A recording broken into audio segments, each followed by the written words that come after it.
शिवजी रौरे झोरिया हो हाँ भोले बाबा रौरे झोरिया हो एक केवाला के फुलावा गम गम गम के रौरे झोरिया हो शिवजी रौरे झोरिया हो एक केवाला के फुलावा गम गम गम के रौरे झोरिया हो एक केवाला के फुलावा गम गम गम के रौरे झोरिया हो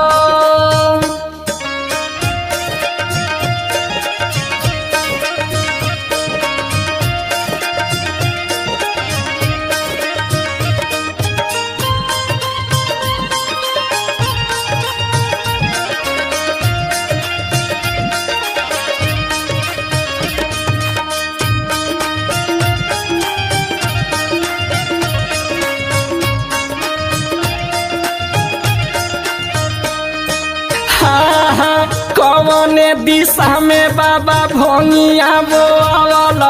कौन दिशा में धतूरा हो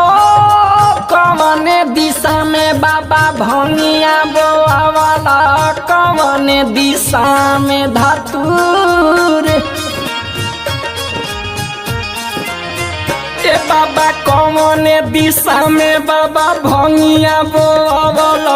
कौन दिशा में धतूरा हो कौन दिशा में बाबा भोंगिया बोल कौन दिशा में धतूर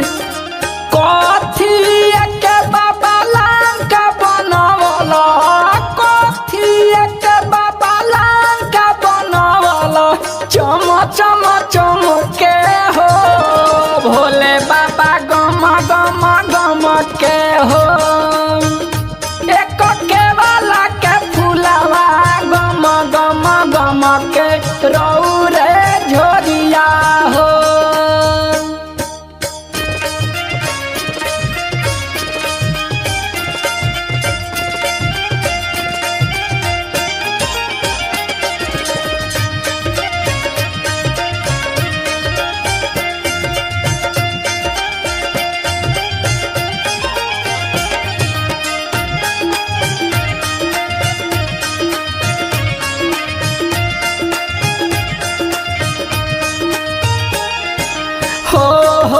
पूर्व दिशा में बाबा भोंगिया बोल